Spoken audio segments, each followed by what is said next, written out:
자, 지금부터 넌리니어 벡터 네트워크 애널라이저와 X 파라미터에 대한 강의를 시작하도록 하겠습니다.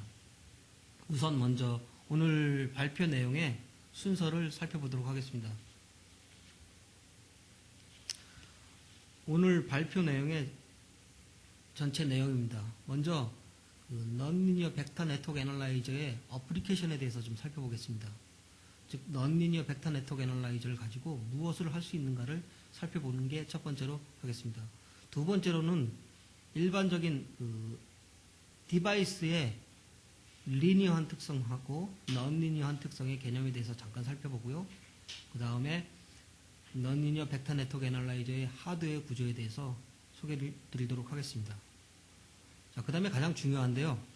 이런 넌리니어 벡터 네트워크 애널라이저를 가지고 어떤 측정들을 할 수 있나, 그런 부분에 대해서 상세하게 살펴보겠습니다. 먼저 컴포넌트 캐릭터라이제이션에 대해서 자세히 살펴보고요. 두 번째, 멀티 엔벨롭 도메인에서의 특성을 측정하는 기법과 마지막으로 새로운 X 파라미터의 확장 개념인 비선형 특성 측정에 있어서의 X 파라미터의 개념과 측정법에 대해서 자세히 살펴볼 것입니다. 마지막으로 오늘 강의 내용을 정리를 하고 질문과 응답을 받도록 하겠습니다. 다음 페이지입니다. 자, 넌리니어 벡터 네트워크는 NVNA는 넌리니어 벡터 네트워크 애널라이저의 약자입니다. NVNA는 저희 에질런트의 최근 소개한 PNA-X라는 가장 성능이 좋은 네트워크 애널라이저를 베이스로 구성이 됩니다. 그래서 보시는 것처럼 네트워크 애널라이저의 위상 기준기라는 페이즈 레퍼런스, 그 다음에 파워 센서, ECAL, 더불어 넌리니어 벡터 네트워크 애널라이저 어플리케이션, 즉 소프트웨어죠. 이렇게 구성해서 어떤 액티브 디바이스의 비선형 특성을 측정합니다.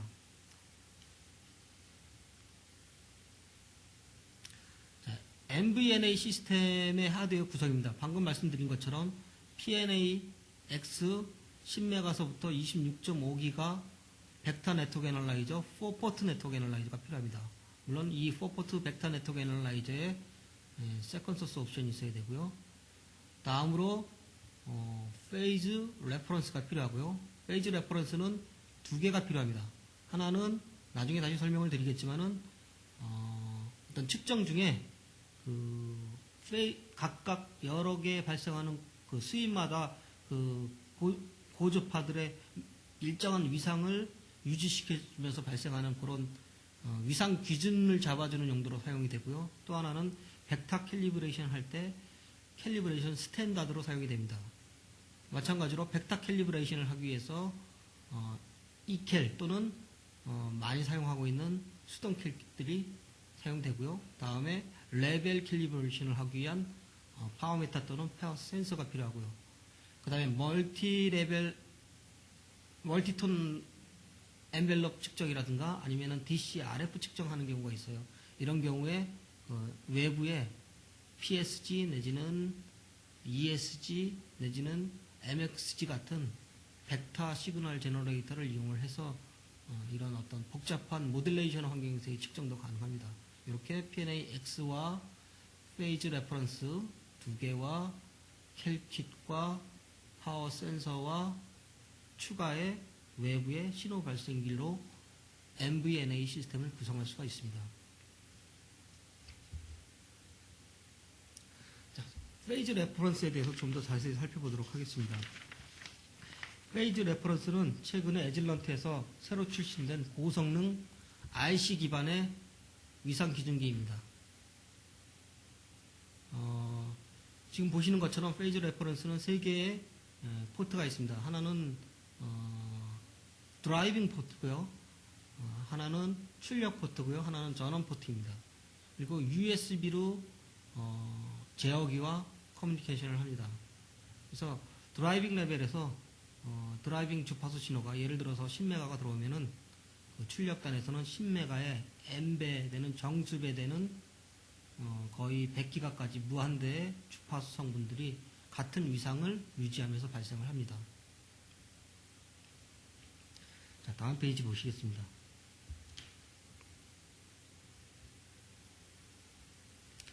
자, MVNA 어플리케이션의 첫 번째입니다. MVNA는 오실로스코프와 같이 시간축에서 벡터 에라 교정된 상태에서의 특성을 측정해 줄 수 있습니다. 마치 오실로스코프와 같이 특성을 측정해 줄 수 있습니다. 순시 대역폭은 26.5기가의 순시 대역폭을 가지고 오실로스코프와 같이 측정을 해줄 수 있고요. 그림에서 보듯이 두 개의 파형이 나타나고 있는데요. 하나는 그 액티브 디바이스에 인가된 사인웨이브입니다. 노란 트레이스이고요. 하나는 초록색 트레이스입니다. 그 액티브 디바이스에 출력된 나타난 파형이고요. 보시는 것처럼 오실로스코프처럼 가로축은 시가축이고요. 세로축은 전압 레벨로 보여주게 됩니다. 여기서 중요한 거는 벡터 에라 교정된 상태라는 얘기죠.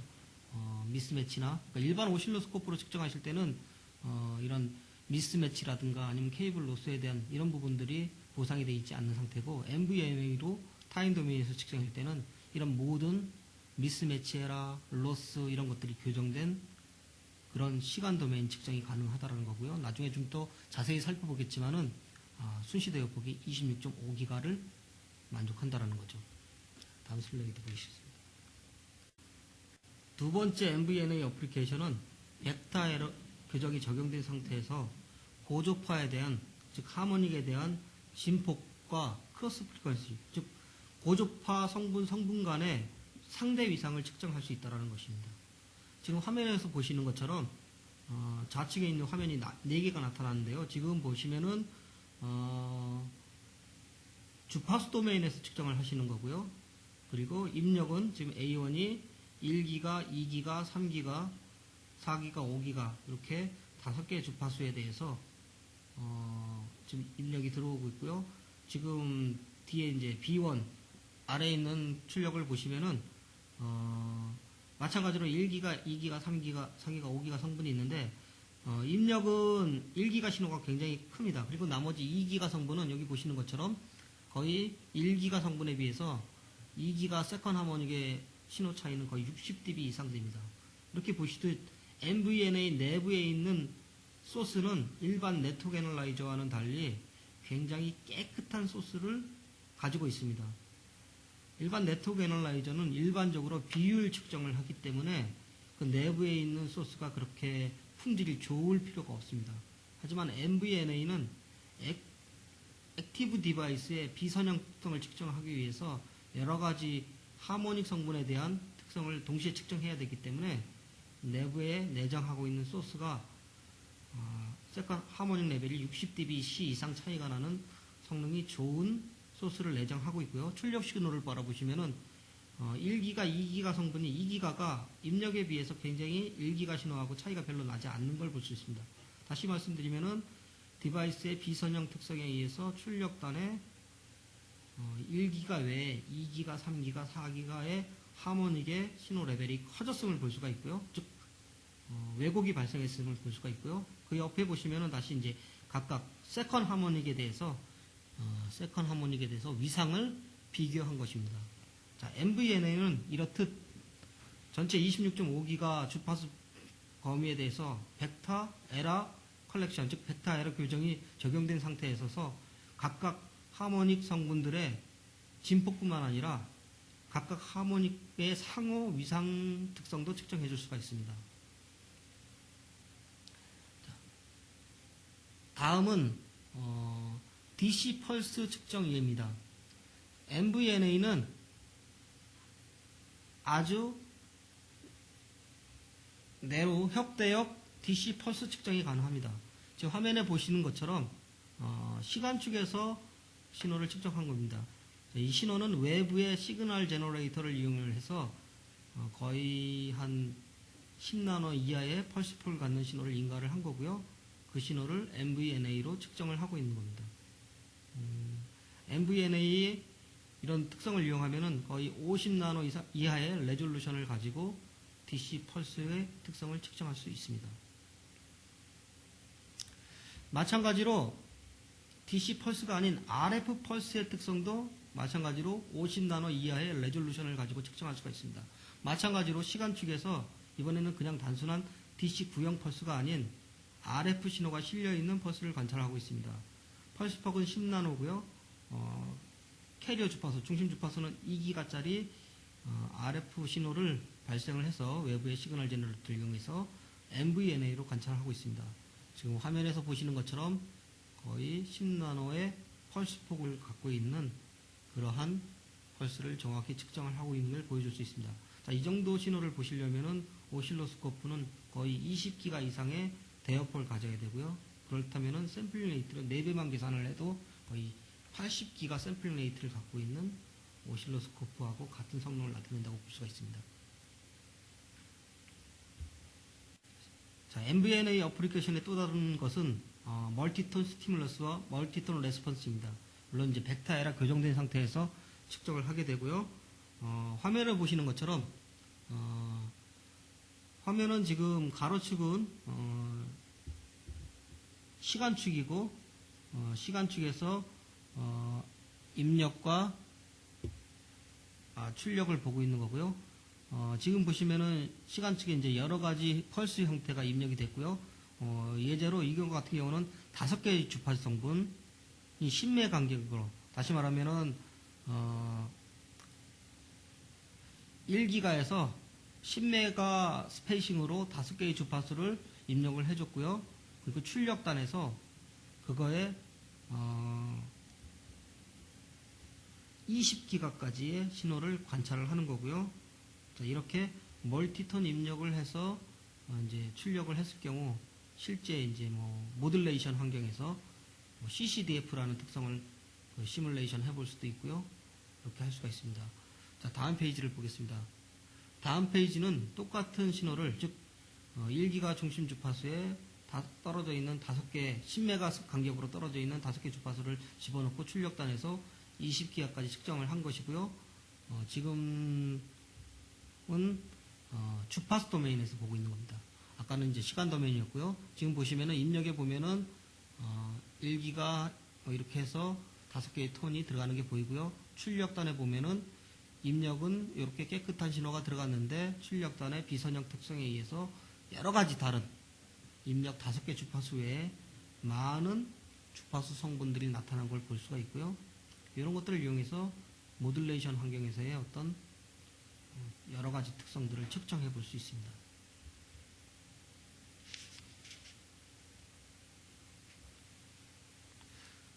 자, 다음은 마찬가지입니다.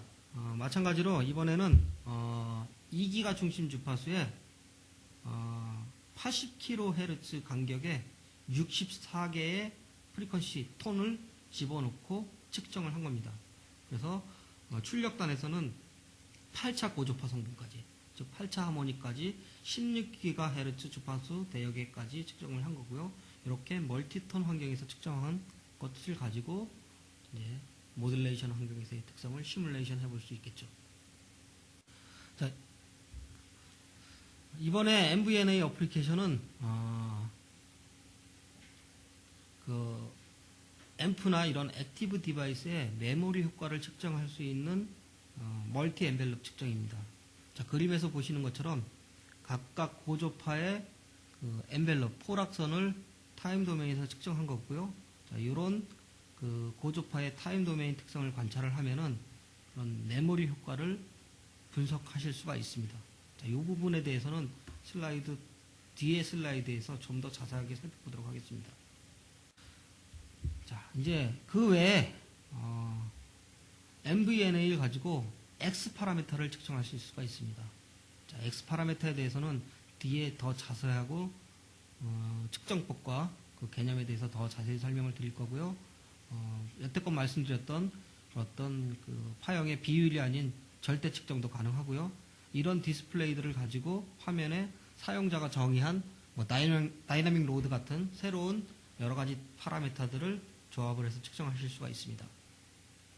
자, 여기까지가 MVNA 어플리케이션, 즉 MVNA를 가지고 어떤 일을 할 수 있는가를 살펴봤고요. 자, 이렇게 하기 위해서 MVNA 필요한 MVNA 하드웨어 구성과 어떤 선형 비선형 특성에 대해서 좀 살펴보도록 하겠습니다.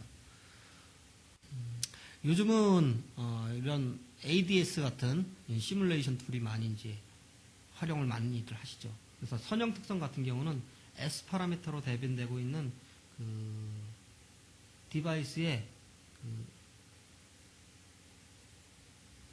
비헤이버 모델이라고 하죠. 행동 모델을 가지고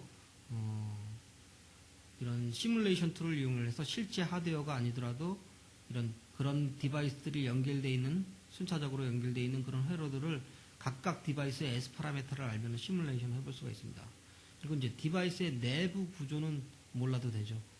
자, 이런 컨셉이 이제 요즘 시뮬레이션 컨셉인데요. 중요한 거는 디바이스 하나하나뿐만이 아니라 디바이스가 모여서 칩을 이루고 그런 칩들이 모여서 모듈을 이루고 이런 전체적인 시뮬레이션을 다 해야 된다는 거죠. 근데 문제는 S 파라미터는 선형 특성만을 대변한다는 것입니다.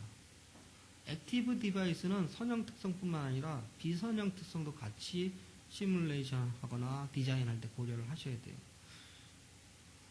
그래서 이제 새로운 컨셉의 어떤 파라미터가 필요하게 된 것입니다. 자, 그것이 이제 에즐런트에서 소개하는 X 파라미터입니다.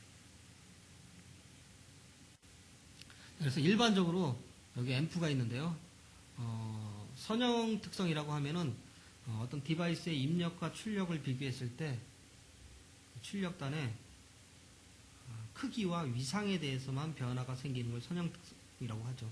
예를 들면은 입력 1기가 신호가 나오면은 출력에 1기가 성분만 나타나고 그 1기가 성분이 작아지거나 손실이 생기거나 내지는 디바이스가 길이어지면은 지연돼서 나온다거나 이런 특성들을 선형 특성이라고 하고요. 대부분의 수동 디바이스는 이런 선형 특성만으로도 그 특성을 제대로 이해할 수가 있습니다. 하지만 앰프같이 이런 비선형 디바이스는 F1이라는 주파수를 성분을 넣어주게 되면은 물론 출력단에 F1 주파수 성분이 증폭돼서 나타나겠죠. 하지만 그거 말고도 2F1, 3F1 하는 하모닉 성분 내지는 F1, F2 신호를 동시에 넣어줬을 때 출력단에 F1, F2 말고도 그것들의 상호 홈벼즈 신호인 EF2-F1 내지는 EF1-F2와 같은 IND 성분들 이런 새로운 주파수 성분들이 나타나게 됩니다. 자, 이것들은 이 앰프의 비선형 특성에 의해서 생기게 되고요. 디바이스를 제대로 이해하려면 어떤 기본 주파수 성분에 대한 선형 특성뿐만 아니라 이런 기본 주파수가 들어가서 다른 주파수들이 나오는 이런 고조파의 상호 위상관계라든가 이런 것들을 명확히 이해해야만 이 디바이스를 이해했다라고 볼 수가 있죠.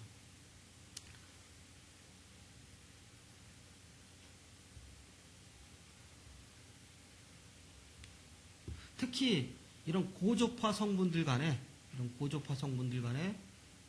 각각의 위상의 특성이 굉장히 중요합니다.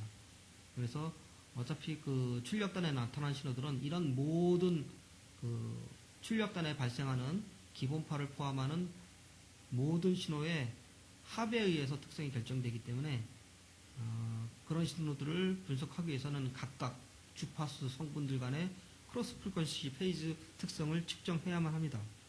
자, 문제는 기존의 네트워크 애널라이저 가지고 이것을 측정할 수 없다는 데 문제가 있습니다.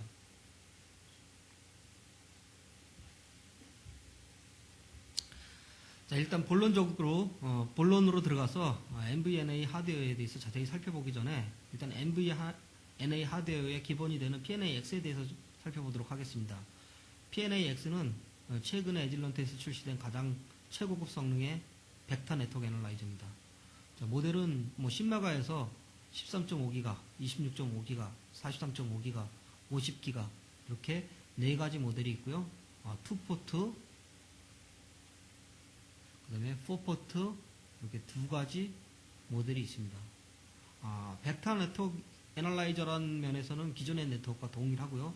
다만 액티브 디바이스를 더 잘 측정하기 위한 부가의 기능들이 포함되어 있다는 것입니다. 첫 번째로는 아까도 잠시 말씀드렸지만 PNA-X에 내장되고 있는 소스의 품질이 많이 향상됐습니다. 그래서 테스트 포트 파워가 기존 네트워크는 20기가에서 마이너스 5dBm 정도 나온다면 PNA-X는 20기가까지 거의 플러스 16dBm 정도의 테스트 포트 출력을 가지고 있고요. 자, 이런 테스트 포트 출력은 어떤 하이 파워 앰프를 드라이빙 할 때 기존의 네트워크 애널라이저의 출력 레벨이 낮아서 추가의 프리앰프가 필요했다고 한다면은 P&A-X에서는 바로 하이 파워 앰프 같은 것들을 드라이빙 할 수 있겠죠. 또 세컨 소스를 내장하고 있어서 네트워크 애널라이저만 가지고 외부의 시그널 제너레이터 없이 IMD 특성이라든가 믹서 같은 특성을 측정할 수가 있고요. 또 획기적으로 노이즈 피규어를 측정할 수가 있습니다. 물론 노이즈 피규어 측정 기능의 정확도는 노이즈 피규어 애널라이저보다 더 좋고요. 측정 방법은 컬렉티드 매치드 방법이라는 새로운 방법을 사용합니다. 그 외에 펄스드 RF 측정을 할 수가 있고요. 파워 이피션시, 로드풀 이런 액티브 디바이스를 측정하는 데 꼭 필요한 다양한 어플리케이션에 쉽게 적용할 수 있다는 것이 최대 장점입니다.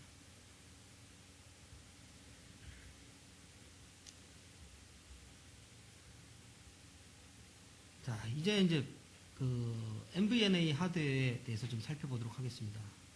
자, 지금은 화면에 보시는 거는 두 가지 측정을 한 것입니다. 흔히들 비비율 측정이라고 하는데요. 일반적으로 벡터 네트워크 애널라이저는 비율 측정입니다. 안에 이제 수신기가 3개 내지는 4개가 들어가 있어서 안에 소스에서 신호를 발생해서 디바이스에 인가해주고 디바이스에서 되돌아오는 반응을 측정을 하게 됩니다. 그래서 일단은 수신기가 첫 번째 레퍼런스 수신기에서 디바이스에 인가되는 기준 신호를 측정을 하고요. A 수신기, B 수신기. 그래서 A에서 반사 신호, B 수신기에서 전달 신호를 측정을 해서 R분의 A, R분의 B 이런 비율 측정을 합니다. 그래서 R분의 A는 매칭 특성이 될 거고요. R분의 B는 전달 특성이 되겠죠. 그래서 지금 보시는 것처럼 화면에는 첫 번째 수입했을 때 진폭 특성하고 두 번째 수입했을 때 진폭 특성을 보고 계십니다. 거의 일치하는 것을 아실 수 있을 겁니다. 그래서 지금과 같이 비율 측정이 아니더라도 어떤 수신기에 들어오는 절대 레벨 측정을 하더라도 진폭 측정에 있어서는 매 수입마다 그 특성이 변하지 않고 일정하게 됩니다. 하지만 위상의 경우는 다르게 됩니다. 다음 슬라이드를 보시면은 똑같이 매 수입마다의 위상을 측정한 겁니다. 톱니파 형태의 언뜻 보면은 비슷해 보이는데요. 자세히 보시면은 마킹하신 데를 보시면은 매 수입마다 위상이 달라지는 걸 알 수가 있습니다. 자, 이렇기 때문에 크로스 프리퀀시 페이즈 특성을 측정할 수가 없습니다. 네트워크 애널라이저는 믹서 베이스드 수신기로 구성되어 있습니다. 그래서 매 수입마다 에러가 바뀌게 되는데 그때마다 에러의 위상이 달라지기 때문에 수입할 때마다 위상이 달라지게 됩니다. 이렇기 때문에 수입마다 위상이 달라지기 때문에 각 고조파마다의 위상을 비교할 수가 없게 됩니다. 자, 이제 MVNA에서는 이 부분을 이제 개선을 해야 되겠죠. 자, 이 부분을 개선하기 위해서 MVNA에서는 외부의 페이즈 레퍼런스 위상 기준기를 사용을 합니다. 자, 위상 기준기는 아까도 잠깐 설명을 드렸었는데 USB로 제어기하고 컨트롤 커뮤니케이션 하게 되고요.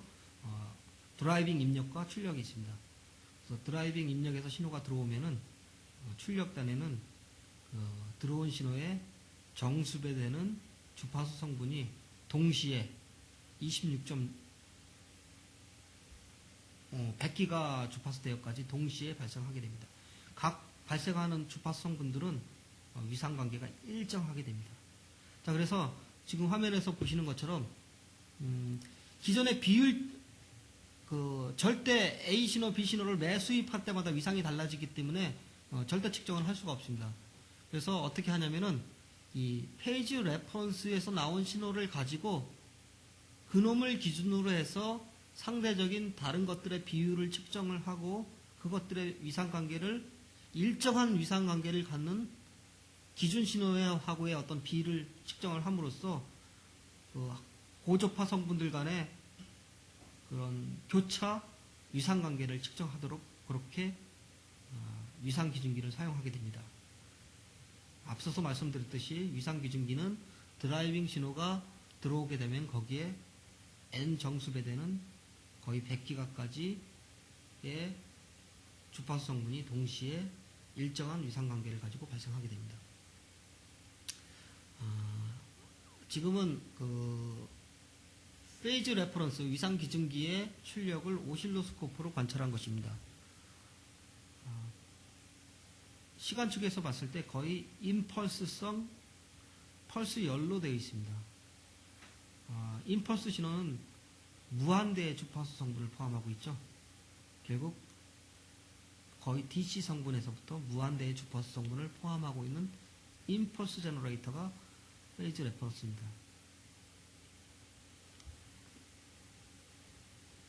자, 수학적으로 좀 보면요. 내가 어떤 그 주파수를 발생하고 싶습니다. 자, 그러면은 일단은 어떤 부형 펄스를 하나 선택을 하게 되고요.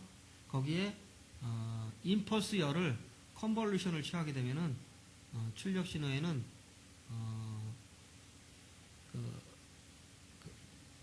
임펄스 열의 반복 주기에 펄스 신호가 얹은 형태의 펄스 열이 나타나게 됩니다. 이걸 이제 수식으로 표하게 되면요, 결국 이제 그 펄스 폭과 펄스 반복 주기의 비를 이제 듀티 사이클이라고 하는데, 그 듀티 사이클하고 관계 있는 일정한 펄스 열이 발생하게 됩니다. 자, 다시 말씀드리면은 입력단의 부형하가 드라이빙 신호가 되는 거고요. 그 다음에 출력단에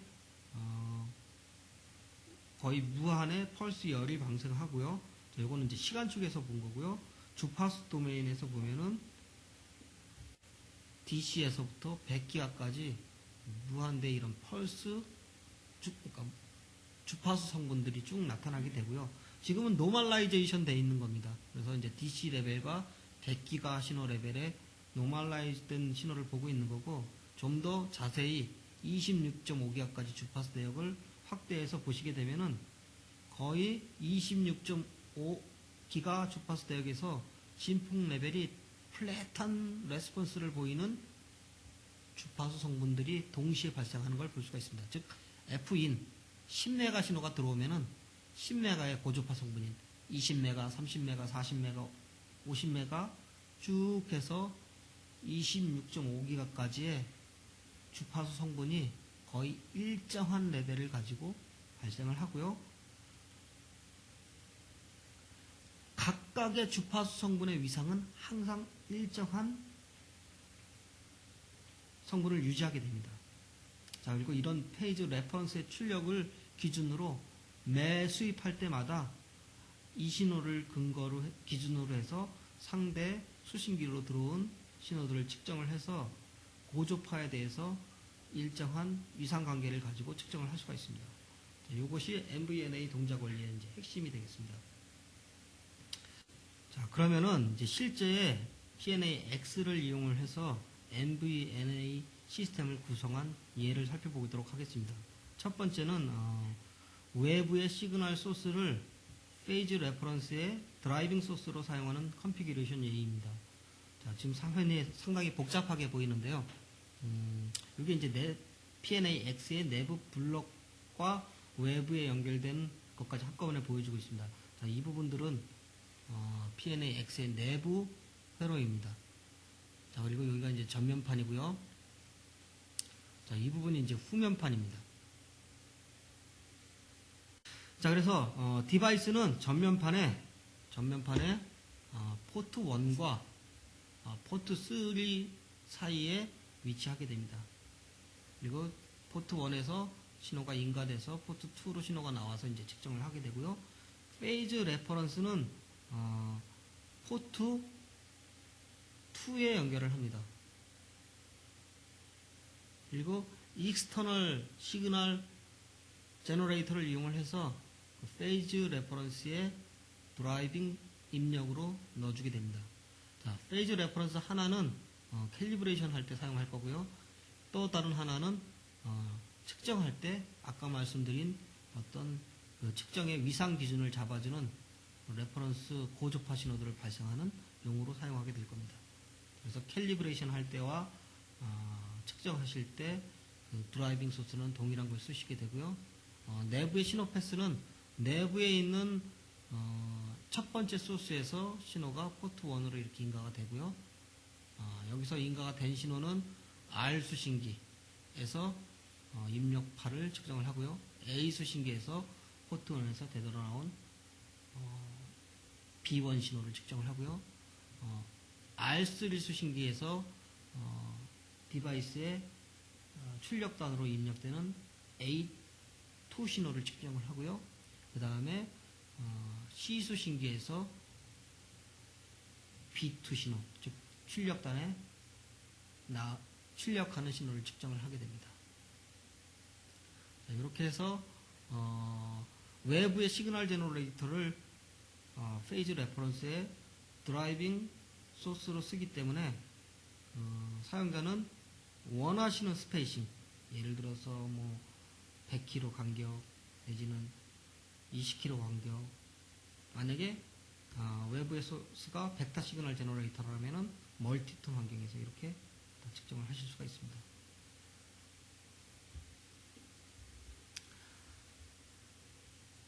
다음 셋업은 PNAX는 기존의 네트워크와는 달리 두 번째 세컨 소스를 옵션으로 내장할 수가 있습니다. 그래서 내부에 내장된 세컨 소스를 페이즈 레퍼런스의 드라이빙 소스로 사용하는 구성입니다. 자, 포트 1과 포트 2 사이에 디바이스가 연결이 됐고요. 포트 3에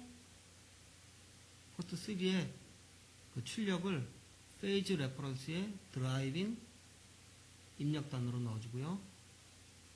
그래서 R 수신기, R1 수신기가 A 수신기, 그 다음에 R2 수신기와 B 수신기를 가지고 A1, A2, B1, B2 각각의 파를 측정을 하고요. 소스 1으로 디바이스에 입력 신호 넣어주고요. 소스 2로 레퍼런스 신호 구성하는 그런 셋업이 되겠습니다. 다음은 멀티톤 또는 SCMM이라고 해서 싱글 커넥션 멀티 메저먼트라고 해서 한 번 연결해서 어떤 액티브 디바이스의 S 파라미터 뿐만 아니라 X 파라미터, IMD 특성, 컴프레션 포인트, 하모닉 특성 뭐 이런 것들을 다 노이즈 피규까지 측정해주는 그런 어플리케이션을 SCMM이라고 하는데, SCMM, 그 다음에 DC 내지는 RF 펄스 환경에서의 특성 측정, 즉 엔벨롭 도메인에서의 측정이 되겠죠. 이런 것들을 할 때의 셋업입니다. 일단은 익스터널 시그널 제너레이터가 필요하고요. 멀티톤 하기 위해서는 아마 벡터 시그널 제너레이터가 필요하게 될 것입니다. 자, 그래서 일단은 이런 그 외부의 벡터 시그널 제너레이터를 후면판에 입력단에 넣습니다. 그러면은 내부에 있는 PNAX는 내부에 있는 소스를 디바이스를 측정하기 위한 소스로 사용하지 않고 후면판으로 들어오는 외부의 시그널 제너레이터의 소스를 바이패스해서 포트 1으로 디바이스에 인가할 수 있도록 그렇게 경로를 설정할 수가 있습니다. 그래서 지금 같은 경우는 내부의 소스를 사용하지 않고 외부의 벡터 시그널 제너레이터의 소스를 후면판에 연결해주고 그거를 바이패스 경로를 통해서 디바이스에 인가하게 되는 것입니다. 그리고 벡터 시그널 제너레이터를 이용해서 멀티톤 시그널을 만들든지 아니면 네로 폴스를 만들든지 이렇게 해서 멀티톤 특정 내지는 네로, DC, RF, 엔벨롭 특정 같은 것들을 할 수가 있게 됩니다. 자, 페이즈 레퍼런스는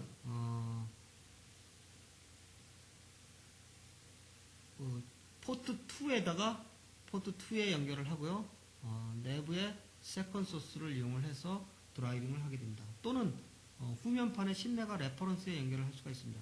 자, 10메가 레퍼런스에 연결했을 경우에는 톤 스페이싱이 10메가만 될 수가 있겠죠. 만약에 10메가 간격으로만 톤 스페이싱을 주고 측정할 경우에는 PNAX의 후면판에서 제공되는 10메가 레퍼런스 출력을 이용하셔도 됩니다. 자, 이렇게 해서 셋업을 하셔서 측정을 하시게 되면은 멀티톤, SCMM, 네로 DCRF 측정이 가능합니다.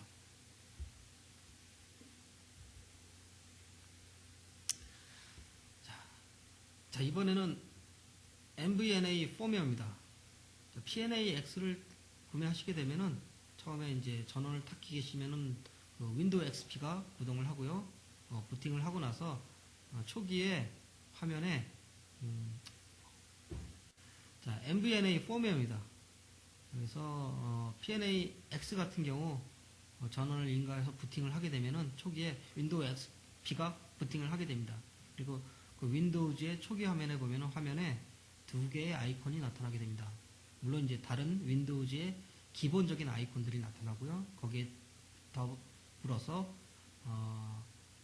PNA 어플리케이션과 MVNA 어플리케이션이 따로따로 나타나게 됩니다. 자, 그래서 PNA하고 MVNA를 동시에 시행시킬 수는 없습니다.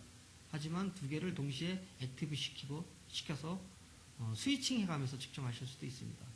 그리고 MVNA 어플리케이션은 PNA하고는 스탠다드 어플리케이션은 독립적이지만은 PNA의 기본 피처를 다 가지고 있습니다. 자, MVNA 어플리케이션을 실행을 시키면은 다음과 같은 초기 화면이 나타납니다. 그래서 MVNA 측정을 하시기 위해서는 첫 번째 하실 일은 네트워크로 측정하실 때 측정 조건을 설정하시는 것과 마찬가지로 측정 조건 설정을 하셔야 됩니다. 일반적으로 벡터 네트워크 애널라이저를 이용해서 측정하실 때는 주파수, 파워, 넘버 오브 포인트, 스윗 타입 이런 기본적인 조건들을 설정하셨는데요. 마찬가지로 MVNA 측정하실 때는 주파수 조건과 파워 조건과 여러 가지 조건들을 설정하셔야 되는데 멀티 수입 조건을 설정하신다라는 게 차이점입니다. 기존의 네트워크 애널라이저 같은 경우는 파워를 고정하고 주파수를 수입하면서 측정을 한다거나 아니면은 거꾸로 주파수를 고정하고 파워를 수입해가면서 기본 주파수 성분에 대해서 입출력해서 측정을 했는데요. MVNA 같은 경우는 주파수도 수입하고 파워도 수입을 하죠. 그리고 하모닉에 대해서 다 측정을 하게 됩니다. 자, 그래서 첫 번째로는 스타트, 스탑 주파수 측정 범위를 설정을 하시고요. 몇 개의 포인트를 측정하실 건가 포인트를 설정을 하시고요. 다음에 파워 수입 범위를 또 주게 됩니다. 그래서 스타트 파워와 스탑 파워를 설정하시고요. 몇 개의 파워 포인트에서 측정할 것인가를 설정하시고요. 또 파워 수입하실 때 로그 수입하실 수도 있고 아니면 리니어 수입하실 수도 있고요. 자, 그 다음에 몇 개의 하모닉에 대해서 측정을 할 것인가를 또 결정을 하셔야 됩니다. 예를 들어서 제가 스타트 1기가에서부터 스탑 3기가 포인트 3개 그 다음에 스타트 파워 예를 들어서 마이너스 5에서 스탑 0 하면은 5개 포인트죠. 자, 요거 조합을 해도 3 곱하기 5 하니까 15개인데 거기에 하모닉 5개 이렇게 하면은 처음에 1기가 놓고 파워 마이너스 5dB 놓고 그 다음에 각각 하모닉에 대해서 1, 2, 3, 4, 5 그러니까 기존의 네트워크 애널라이저가 한 조건에서 수입을 한 번 한다면은 MVNA는 주파수 조건 곱하기 파워 조건 곱하기 하모닉 조건 그렇게 해서 측정을 하게 되는 거죠. 그래서 결국은 3 곱하기 5 곱하기 5가 되겠죠. 25에다 75번 수입을 하면서 측정을 하게 됩니다. 그게 이제 하나의 X 파라미터 테스트 셋이 되는 것이죠. 자, 이런 측정 조건은 이렇게 요 한 세그먼트가 측정 조건이 됩니다.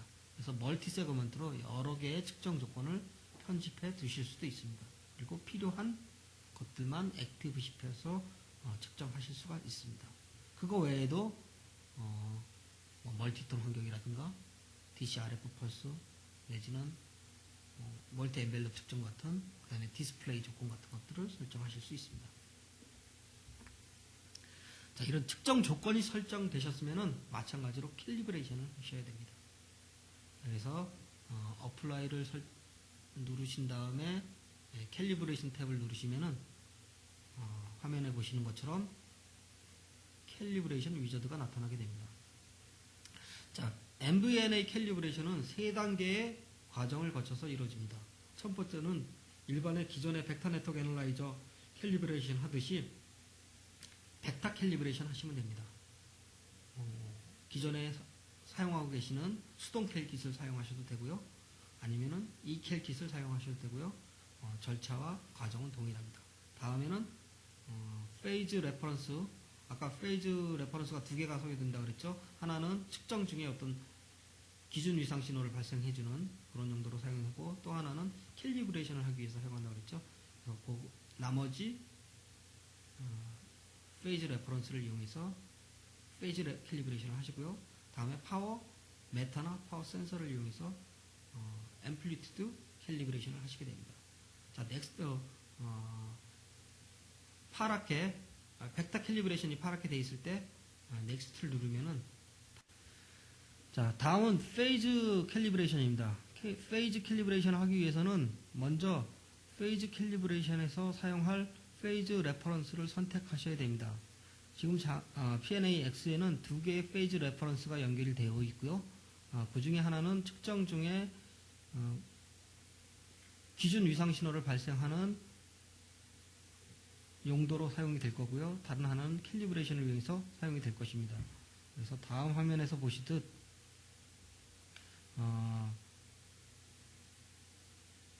MVNA 펌웨어에서 USB를 통해서 연결되어 있는 페이즈 레퍼런스의 기본 정보를 로딩해 오고요. 지금과 같이 캘리브레이션에서 사용할 그런 페이즈 레퍼런스의 그 표면에 보면은 그 시리얼 넘버가 적혀 있는데, 그것을 보고 확인하셔서 선택을 하시고 넥스트를 클릭하시면 아주 짧은 시간 안에 캘리브레이션이 수행이 됩니다. 보통의 경우 너무 빨리 돼서 캘리브레이션이 됐는지 안 됐는지 판단하기가 좀 어려울 경우가 있는데요. 아주 순식간에 캘리브레이션이 진행이 됩니다. 캘리브레이션이 됐으면은 주저하지 마시고 다음 단계의 파워 캘리브레이션으로 넘어가시면 됩니다. 자, 파워 캘리브레이션은 기존의 벡터 네트워크 애널라이저에서 사용하는 파워 캘과 동일합니다. 파워 메타나 파워 센서를 이용해서 테스트 포트에 직접 연결을 하고, 파워 메타를 이용해서 테스트 포트로 나오는 신호의 세기를 측정을 해서 정확한 레벨이 되도록 맞춰주는 작업입니다. 기존의 벡터 네트워크 애널라이저를 이용해서 파워 캘리브레이션 할 때와 동일한 절차와 동일한 GUI로 하시면 됩니다. 자, 이렇게 해서 세 단계를 거치게 되면은 MVNA 캘리브레이션이 종료가 됩니다. 거창하게 말씀을 드렸지만 절차가 비교적 간단합니다.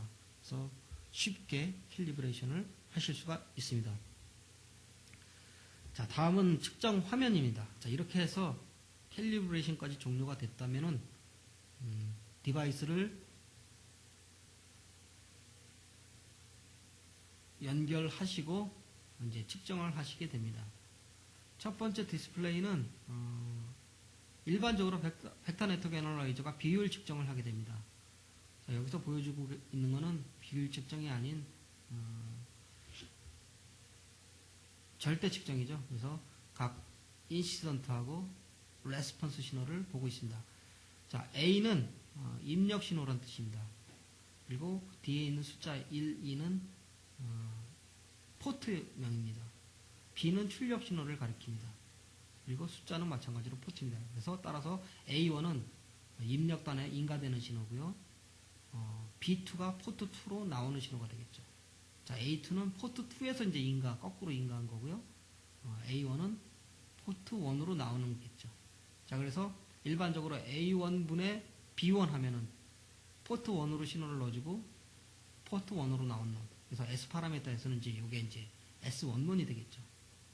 자, 전달 특성, 개인 특성은 B2 출력단의 출력 신호와 입력단의 입력 신호의 B가 개인이 되겠죠. 그래서 A1과 B2의 B를 보시면 이제 개인이 될 것입니다. 자, 지금은 주파수 도메인에서 포맷은 로그 매그니튜드로 세그먼트 1번의 주파수 1에 대해서 파워는 마이너스 6dBm에 대해 입력일 경우에 대해서 보고 있습니다. 그리고 각각의 하모닉 성분들을 보고 있습니다. 자, 그래서 입력을 보시면은 1기가, 2기가, 3기가 주파수 도메인에서 보고 있고요. 이런 입력들이 인가가 됐고요. 노란색으로 출력단에 보면은 세컨 하모닉, 서드 하모닉의 레벨이 이제 커지는 걸 볼 수가 있습니다. 즉 출력단에 왜곡이 발생했다는 것을 아실 수 있습니다. 자, 다음 슬라이드는 자, 이전 슬라이드는 주파수 도메인에서 관찰한 것이고요. 자, 이번 슬라이드는 시간축에서 본 것입니다. 자, 마찬가지로 A1파형을 보시면은 노란색의 깨끗한 사인 웨이브 형태를 보실 수가 있습니다. 그래서 입력에는 하나의 주파수 성분에 깨끗한 신호가 들어감을 알 수가 있습니다. 자, 초록색의 B2를 보시면은 더 이상 사인 웨이브가 아닙니다. 그리고 위쪽에 이렇게 뭉툭하게 잘려져 있는 클램핑이라고 하죠. 잘려져 있는 형태를 볼 수가 있습니다. 다시 말하면 이런 부분들이 이제 왜곡이 된 거죠. 깨끗한 신호가 들어가서 이렇게 왜곡된 비선형 특성을 보여주고 있고요. 자, 이런 것들이 이제 고저파 하모닉 성분들이 되겠죠. 자, 그리고 파란색의 B1과 A2는 매칭 특성과 관련되어 있는 파라미터들입니다. 그래서 시간축에서 오실로스코프처럼 본 것이고요. 우측에 보시면은 작은 화면으로 펄스에서 보시는 것이죠. 그래서 나중에 다시 설명을 드리겠지만 아주 내로 10나노 이하의 작은 펄스 폭을 갖고 있는 신호를 정확하게 볼 수가 있죠. 자, 이런 신호 측정하시려면 오실로스코프 매시브 기가 샘플링 레이트를 갖고 있는 오실로스코프가 필요합니다. 그래서 MVNA는 26기가의 순시대 역폭을 갖는 와이드밴드 오실로스코프처럼 동작을 하고 있는 것입니다.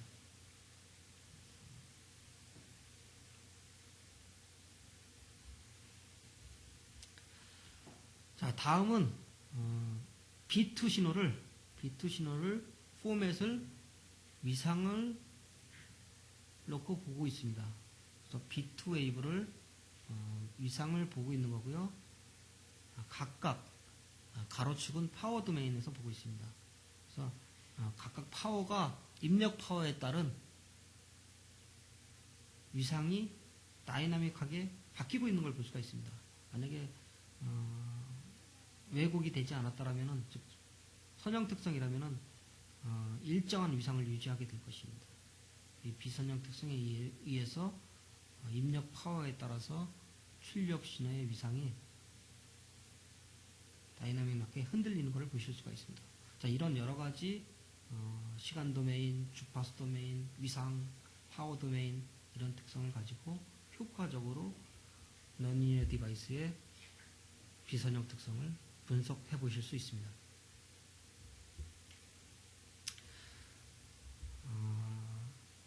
다음은 유저 디파인 화면입니다. 자, 화면의 예로는 다이나믹 로드 라인을 그렸는데요. 가로는 전압과 전류비를 보게 되면 다음과 같은 타원 형태의 다이나믹 로드 라인을 보실 수가 있고요.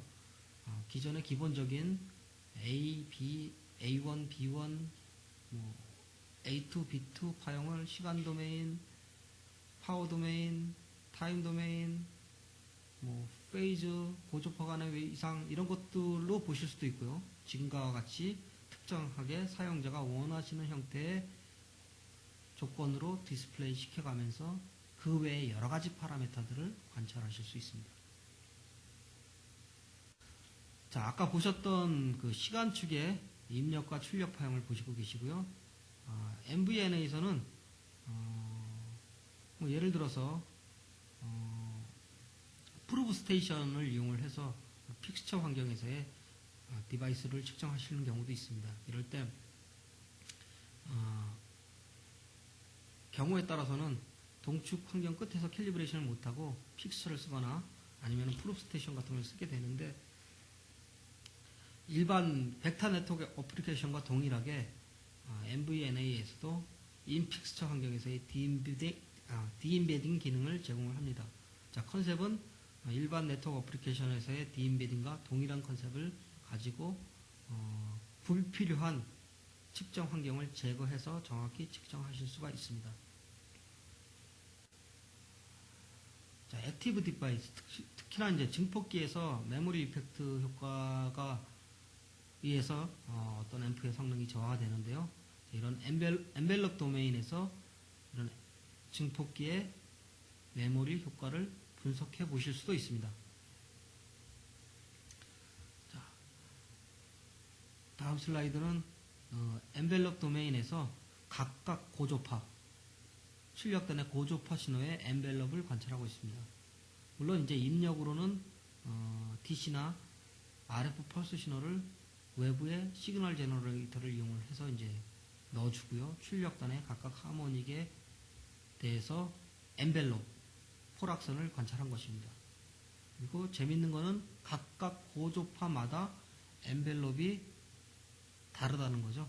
노란 거, 파란 거 이게 각각의 기본파와 세컨, 서드 이런 하모닉의 포락선인데 이런 엔벨롭들의 포락선의 차이가 생기고요.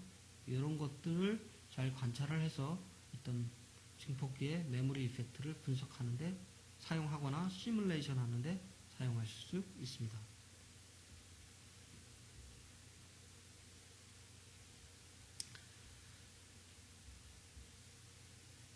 자, 넌리니어 디바이스를 측정하는 데 있어서 NVNA 시스템은 새로운 패러다임을 제공을 합니다. 기존의 선형 시스템을 분석하고 디자인할 때 S 파라메터를 이용함으로써 획기적으로 디자인하거나 내지는 개발하는데 비용과 시간을 단축할 수 있었습니다. 마찬가지로 새로운 X 파라메터를 이용을 해서 이런 어떤 능동 디바이스의 디자인과 시뮬레이션과 개발을 할 수가 있습니다. 먼저 S 파라미터에서 조금 더 S 파라미터에 대해서 좀 더 살펴보겠습니다. 자, 스캐터링 파라미터에 대해서는 많은 분들이 매우 익숙하고 직관적으로 알 수 있는 파라미터입니다. 그래서 아까도 말씀드렸듯이 A는 입력이고요. B는 이제 출력입니다. 그리고 A1은 포트 1에서의 입력이고 B2는 포트 2에서 출력이죠. 자, 여기 투포트 디바이스가 있습니다. 포트 1과 포트 2를 갖고 있는. 자, 내부의 회로를 모르더라도 어떤 신호가 인가됐을 때 얘가 입력에서 어떤 신호가 나오고 출력에서 어떤 신호가 나오고 어떤 주파에서 어떤 신호를 포트 2로 인가했을 때 이쪽에 어떻게 나오고 이쪽에 어떻게 나온다라고 알 수 있다라면은 이 디바이스를 어떤 큰 회로의 일부분으로 이렇게 썼을 때 주변의 신호 환경에 따라서 이 신호가 앞단에 어떤 신호를 주고 뒷단에 어떤 신호를 준 걸 알 수 있다는 얘기는 즉 이 디바이스의 행동을 완전히 이해했다라고 볼 수가 있습니다. 자, 이것이 S 파라미터입니다. 자, 그래서 포트 1으로 나오는 신호는 포트 1으로 들어간 신호하고 포트 2로 들어간 신호가 영향을 미치는데 각각 얼마큼씩 영향을 미치는가가 S 파라미터가 되고요. 그 파라미터들을 내가 관심 있는 주파수 영역에서 잘 이해하고 있다라면은 그 디바이스의 내부 구조는 모른다고 할지라도 그 디바이스가 어떤 주파수에서 어떻게 동작할지를 예측할 수가 있고 결국은 그 디바이스를 이해했다라고 볼 수가 있는 게 이제 S 파라미터의 컨셉입니다. 그리고 대부분의 RF 시스템은 이런 작은 디바이스나 모듈들이 캐스케이드, 즉 순차적으로 쭉 연결되어 있는 구조이고 각각 디바이스 모듈의 S 파라미터를 알면은 그것들이 결합돼서 구성된 전체 특성을 알 수가 있는 거죠. 이렇게 해서 사용됐던 게 S 파라미터고요. 자, 이런 S 파라미터는 기존의 회로의 특성을 설명해주던 Z 파라미터, Y 파라미터 내지는 H 파라미터와 거의 같은 컨셉을 가지고 구할 수가 있습니다. 일반적으로 이런 H, Y, Z 파라미터는 소거법을 써서 이제 사용을 하죠. 그래서 회로의 입력단이나 출력단에 오픈이나 쇼트 조건을 줘서 특정 전류 전압을 제로로 만들고 그런 환경에서 이제 입출력 내지는 전압 전류 관계를 구해서 구하게 됩니다. 자, RF 디바이스는 일반 이런 회로처럼 오픈이나 쇼트 조건을 줘서 소거법을 쓰기에는 좀 무리가 있습니다. 예를 들어서 앰프의 입력단 임피던스를 측정하기 위해서 출력단을 오픈시키거나 쇼트시킨다고 한다면은 미스매치에 의해서 입력으로 들어간 신호가 증폭돼서 출력단에 나타나게 되고 그 신호가 전반사를 하게 됩니다. 그렇다면은 회로에 영향을 주게 되고 심지어 회로가 타거나 아니면 그걸 관찰하고 있는 사용자도 다칠 수 있겠죠. 자, S 파라미터의 특정 조건은 마찬가지 소거법을 쓰는데 조건이 터미네이션 조건이라는 거죠. 그래서 S11은 포트 2를 터미네이션, 즉 포트 2의 특성 임피던스와 같은 저항기를 달고 포트 1으로 신호를 줘서 포트 1으로 나오는 놈을 측정을 해서 그 B를 구한 것입니다. 그래서 상대적으로 HYZ 파라미터에 비해서 구하기가 용이했었고요. 또 기존의 RF 디바이스의 특성을 설명하는 여러 가지 파라미터들, 뭐 게인, 로스, 아이솔레이션, 반사계수, 임피던스 매칭 이런 등 것들과 1대1로 매핑합니다. 예를 들어서 앰프의 S21 파라미터는 게인 파라미터입니다. 그리고 S21의 포맷을 딜레이로 보게 되면은 통과하는데 걸리는 시간이 되겠죠. 케이블의 S21은 삽입손실되고요. 이렇게 1대1 매핑이 되어 있어서 많이 사용했습니다. 자, 문제는 선형 디바이스를 평가하거나 디자인하거나 시뮬레이션 할 때는 굉장히 유용한 툴입니다. 하지만 비선형 특성은 포함하고 있지 않다라는 게 문제죠. 자, 그래서 액티브 디바이스는 선형 특성뿐만 아니라 비선형 특성을 포함하고 있고 두 가지 특성을 완벽히 이해해야만 그 디바이스에 대해서 제대로 이해한 것이 될 텐데 S 파라미터는 선형 특성만을 측정한다라고 하는 것이죠. 그리고 최근에는 이런 부분을 보완하기 위해서 핫 S22나 내지는 파워 도메인에서의 어떤 파워를 수입해서 측정한 값, 컴프레션 값 이런 것들을 같이 입력해서 시뮬레이션 하는데 아직은 부족한 것이죠.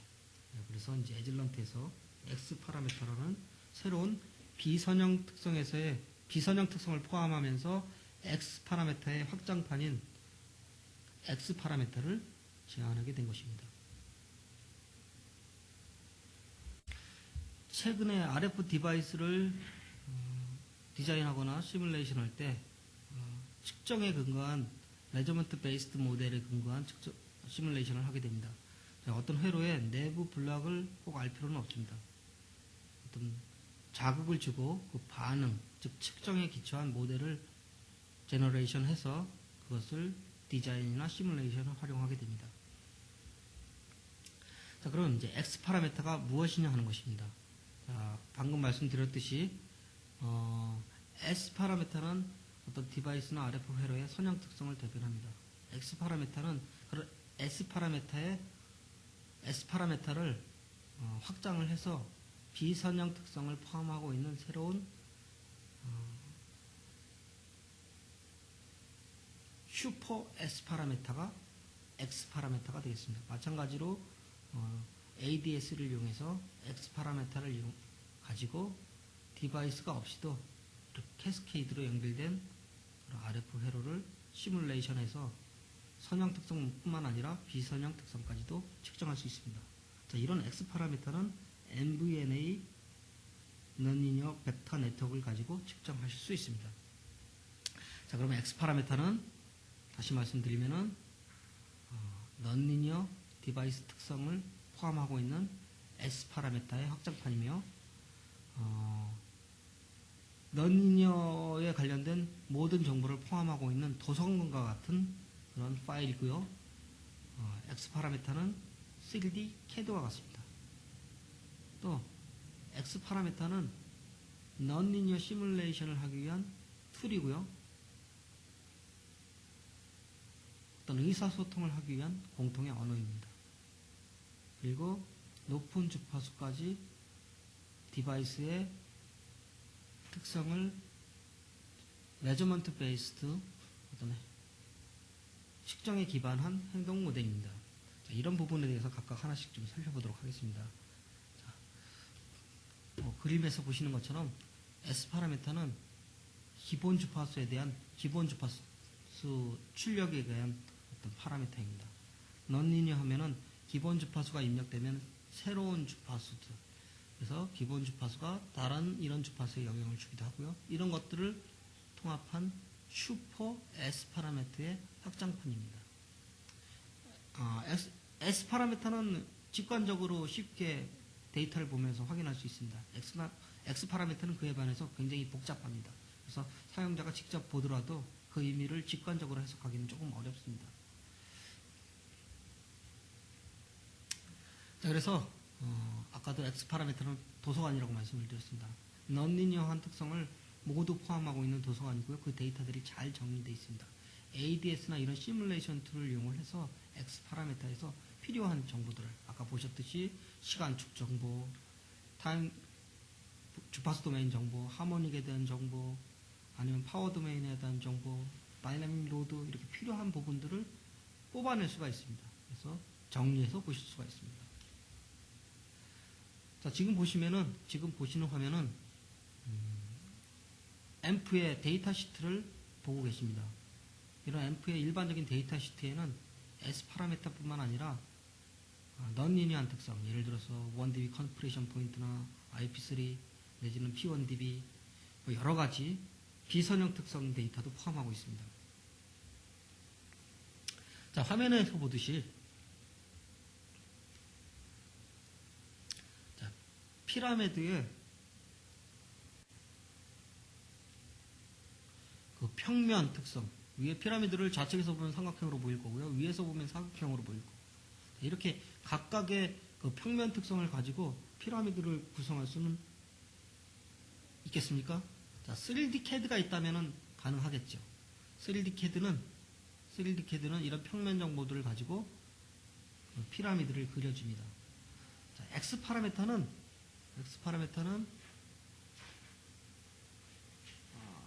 3D CAD와 같습니다. 그래서 이런 단편적인 S 파라미터 내지는 P1dB 내지는 여러 가지 단편적인 이런 여러 가지 정보들을 가지고 디바이스의 특성을 선형뿐만 아니라 비선형 특성까지 통합해서 보여줍니다.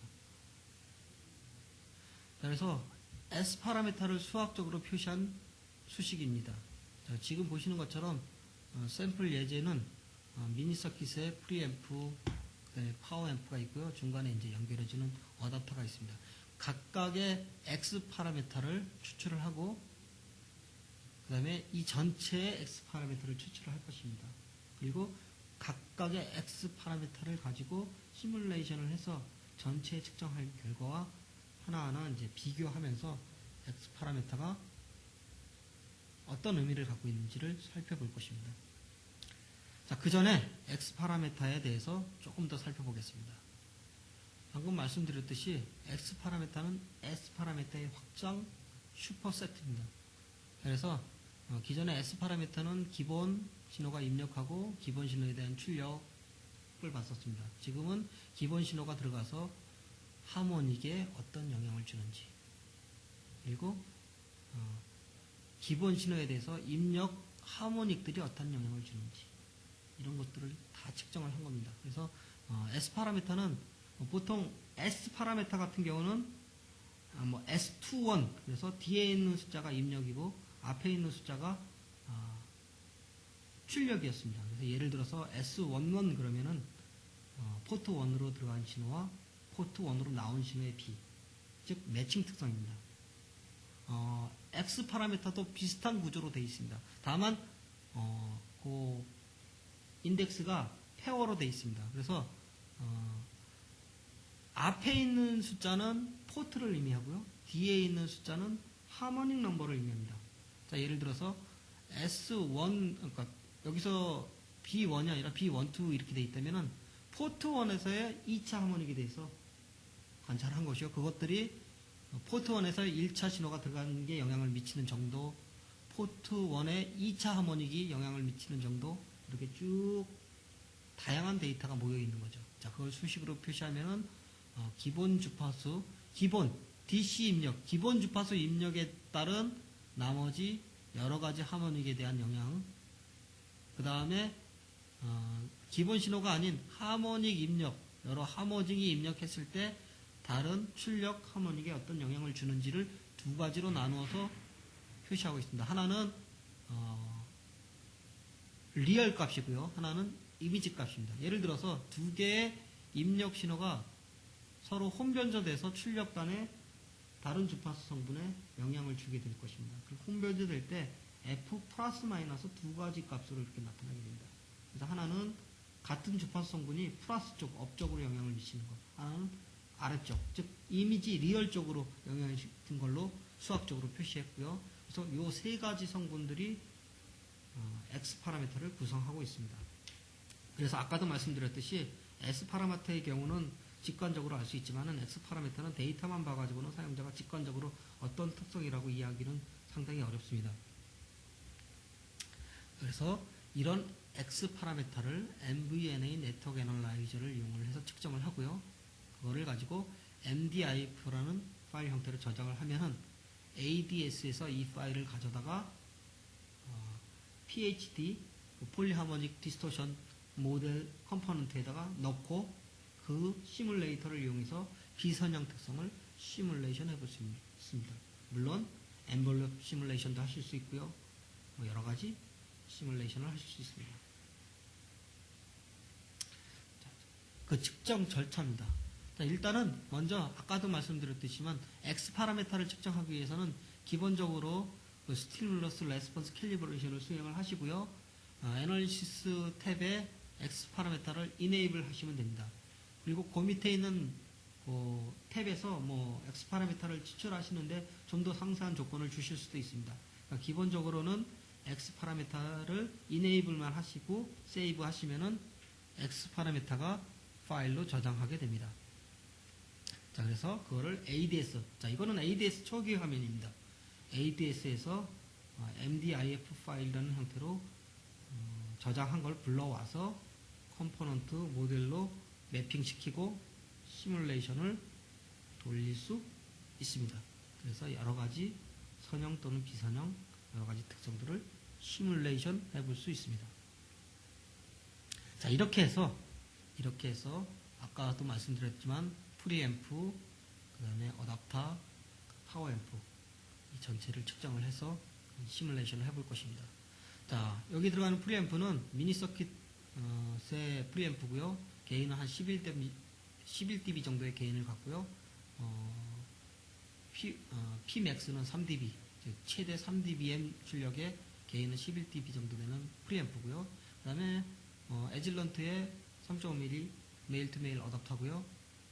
삽입 손실은 한 0.06dB 정도의 딜레이는 80pf 정도의 딜레이를 갖고 있는 선형 디바이스고요. 그 다음에 파워앰프는 게인이 한 24dB 가까이 되고요.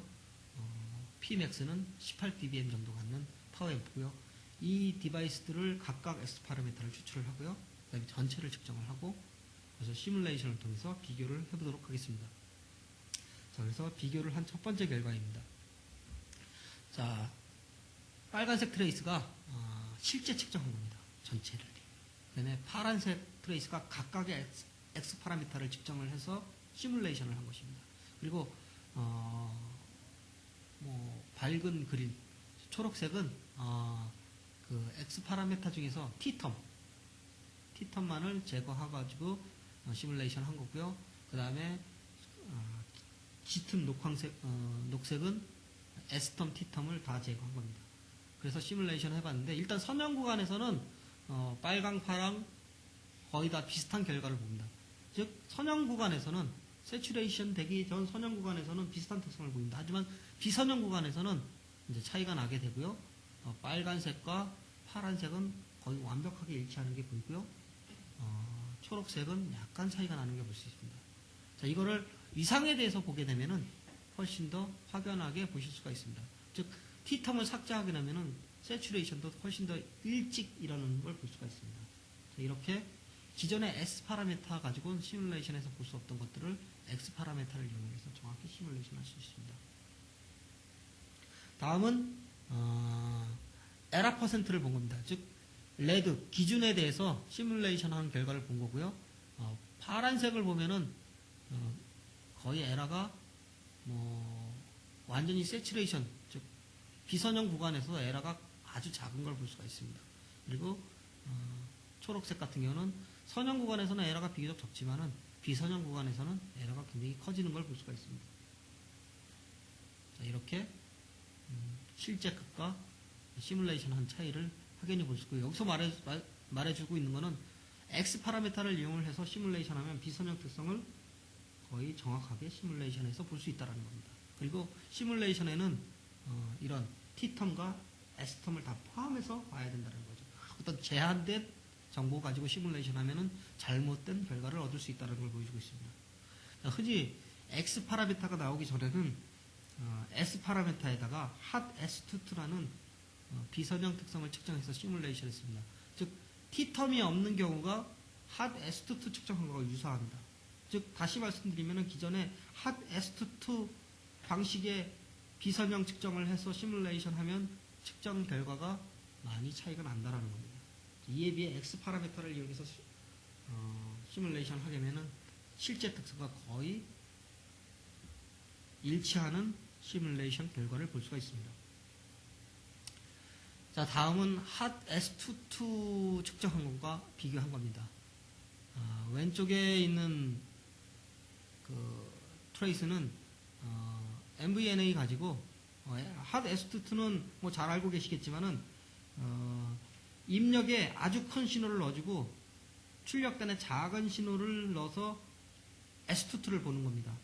즉 일반적으로 앰프에 드라이빙 신호가 없을 때 S22는 잘 나옵니다. 하지만 실제 신호가 인가됐을 때 S22는 달라지게 되죠. 그래서 실제 앰프가 동작 환경에서의 아웃풋 매칭 특성을 보는 그런 비선형 특성을 보는 측정 방법이 hot S22인데 그렇게 하기 위해서 이제 포트 2 쪽에서 인가하는 신호를 이런 원형이 되도록 위상을 조금씩 스텝을 줘가면서 변형을 해서 보게 되면 이런 신호가 나오고요. 이런 환경에서 측정을 하고 시뮬레이션 한 겁니다.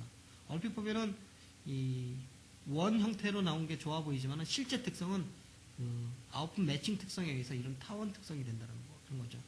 그래서 hot S22로 측정을 하면은 이렇게 파란 결과를 보게 되는데 S 파라미터로 측정을 하시면은 실제 아웃풋 매칭 특성이 고려된 정확한 디바이스의 넌리니어한 특성을 확인할 수 있다는 내용을 설명드리고 있습니다.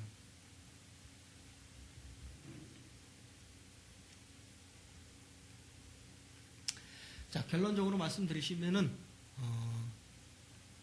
X 파라미터는 수학적으로 S 파라미터의 확장판이며 넌리니어한 특성의 특성까지 포함하도록 만든 대신호 환경에서의 파라미터입니다. 자, X 파라미터는 MVNA 네트워크 애널라이저를 이용해서 쉽고 빠르게 측정하실 수 있습니다. 그리고 이렇게 측정된 X 파라미터는 ADS의 폴리하모닉 디스토션 프레임워크의 컴포넌트로 들어가서 시뮬레이션에 사용돼서 정확한 디바이스의 넌리니어 특성을 확인하실 수 있습니다. 자, 이렇게 MVNA를 이용해서 X 파라미터를 측정하기 위한 구성입니다. 그래서 PNA-X 네트워크 애널라이저 같은 경우는 4포트 네트워크가 필요하고요. 거기에 MVNA 어플리케이션이 필요에 따라서 필요하게 됩니다. 다음 페이즈 레퍼런스가 2개가 필요하고요. 그 다음에 파워 메타나 파워 센서, 그 다음에 캘킷 내지는 이캘킷 이런 것들이 필요하게 됩니다. 자, 저도 좀 더 자세한 내용은 에질런트의 담당 영업 직원이나 엔지니어와 상담을 하시면은 자세히 알려드릴 것입니다. 자, 본 과정을 정리하겠습니다. 에질런트의 새로운 벡터 네트워크 애널라이저 PNA-X를 이용한 넌리니어 벡터 네트워크 애널라이저를 이용해서 액티브 디바이스의 비선형 특성을 측정할 수 있습니다. 그리고 이런 MVNA는 에질런트의 새로운 페이즈 레퍼런스 기술을 활용합니다. 자, MVNA는 26.5기가까지 벡터 에라 교정된 상태에서 측정을 하게 됩니다. 그리고 기본적으로 DUT의 입력과 출력에서의 전압 트래블링 웨이브를 측정을 하고요. 이것들을 이용해서 다양한 형태의 포맷으로 타임 도메인, 주파수 도메인, 파워 스윕 도메인, 엔벨롭 도메인, 여러 가지 도메인에서 다양한 형태의 분석을 디스플레이를 제공합니다. 자, 그리고 시그널 제너레이터와 함께 사용해서 멀티 엔벨롭 내지는 DC 펄스도 RF 측정이 가능하고요. 이렇게 멀티 엔벨롭 측정 기능을 이용해서 액티브 디바이스의 메모리 이펙트를 관찰하시고 분석하실 수도 있습니다. 자, X 파라미터는 스캐터링 파라미터, S 파라미터의 확장판이고요. 비선형 특성까지 포함하고 있는 넌리니어 특성을 포함하고 있는 그러한 파라미터입니다. 그리고 이런 X 파라미터를 이용해서 시뮬레이션 툴을 이용해서 시뮬레이션을 해볼 수 있습니다. 이것으로 넌리니어 벡터 네트워크 애널라이저와 X 파라미터에 대한 세미나를 마치도록 하겠습니다. 참여해 주신 여러분께 감사드립니다.